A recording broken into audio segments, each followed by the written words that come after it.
Nous sommes donc avec le colonel Michel Ladan, commandant du 9e RIMA.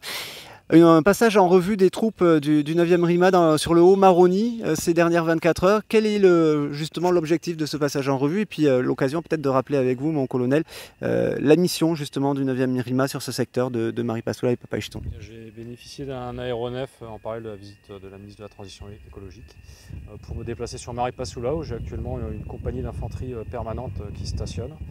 Donc, le 9e RIMA est plus particulièrement chargé de la mission Harpie dans la zone ouest de la Guyane, c'est-à-dire toute la zone qui s'étend de Saint-Jean-du-Maroni jusqu'à Maripasoula, et sur une profondeur le long de la frontière d'environ 200 km. Donc on couvre cette zone avec un peu plus de 250 militaires déployés en permanence sur le terrain en appui des forces de sécurité intérieure et du commandement de la gendarmerie de Guyane. Voilà, donc c'est une mission qui est passionnante, qui est exigeante puisque le terrain est difficile, et en tout cas qui est rempli avec cœur par les marsouins du 9e régiment d'infanterie de marine. Et justement, les marsouins, ils sont au nombre de combien en permanence sur place?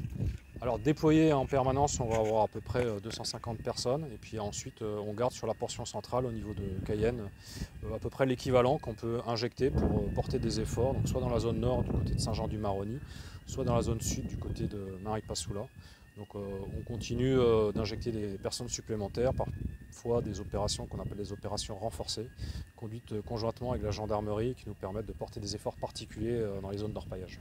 Aujourd'hui, ces zones d'orpaillage, est-ce qu'elles sont sous contrôle ou comme certains le disent et le redoutent, elles sont en permanence à nouveau réinvesties après avoir été les orpailleurs illégaux chassés? Alors une des difficultés, évidemment, c'est la proximité de la frontière, où on trouve un certain nombre de sites qui sont des sites familiaux. Ces sites sont assez difficiles à éteindre, puisque dès qu'ils sont désactivés, en fait, la proximité de la frontière fait qu'ils sont assez rapidement réactivés. Maintenant, le déclenchement de l'opération Harpie, je rappelle, en 2008, le but était de désactiver les sites industriels.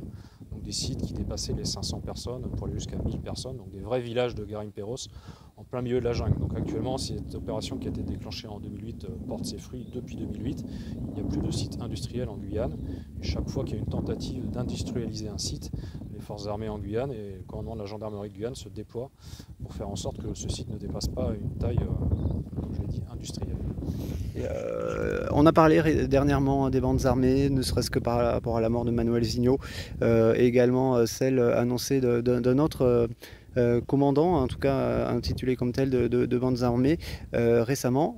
C'est quelque chose qui menace justement l'activité, ou en tout cas pour laquelle vos militaires agissent? Alors là, on est typiquement dans le domaine de la gendarmerie nationale, puisque je le rappelle, nous sommes sur territoire national.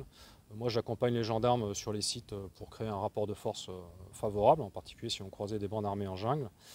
Maintenant, ce domaine à la fois de recherche de renseignements et d'identification des bandes armées ou de poursuite des bandes armées, là, on est dans le domaine de commandement de la gendarmerie de Guyane et en particulier de l'antenne GIGN. Donc c'est un domaine dans lequel les forces armées en Guyane et en particulier les hommes que je commande ne s'aventurent pas. Donc on laisse la gendarmerie traiter les phénomènes de bandes armées. J'ai envie de vous poser une question, mais au pire, de toute façon, c'est le montage. Vous me répondez si vous voulez ou pas. On a justement évoqué la mort de Manuel Zinho au début, le 1er janvier dernier. Il avait été notamment parmi ses méfaits l'auteur de la mort de 2 militaires du 9e RIMA en 2012. Est-ce que ça a été reçu comment les militaires ont appris cette nouvelle 10 ans après, justement? Alors c'est un incident qui a créé beaucoup d'émotions dans nos rangs, évidemment. D'ailleurs, on est toujours en contact avec les familles.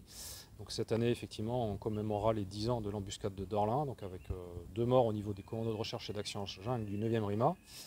Également des blessés graves dans les rangs de la gendarmerie. Donc c'est sûr que c'est toujours un petit peu touchant, en particulier quand on se rapproche des familles à chaque date anniversaire, puisque pour eux c'est un jour funeste. Après, il y a des mesures qui ont été prises immédiatement après cette attaque, en particulier pour tout ce qui touche aux équipements, puisque je l'ai dit, on est sur territoire national, donc on patrouillait un petit peu comme tel. Depuis cette embuscade de Dorlin, on a renforcé les protections balistiques. On a renforcé les dotations en matériel de secours de guerre, en fait, donc les trousses individuelles du combattant. Et on a pris toutes les mesures qui font que désormais, si on croisait une bande armée en jungle, En tout cas, on a les moyens de riposter, on les a toujours, mais maintenant on a ça en tête. Donc je veux dire, dans toute personne qui patrouille aujourd'hui en jungle 10 ans après, c'est qu'à un détour de la jungle, au bout de la piste, elle peut croiser une bande armée. Donc ça, c'est quelque chose qui maintenant est bien rentré dans les esprits. Merci mon colonel.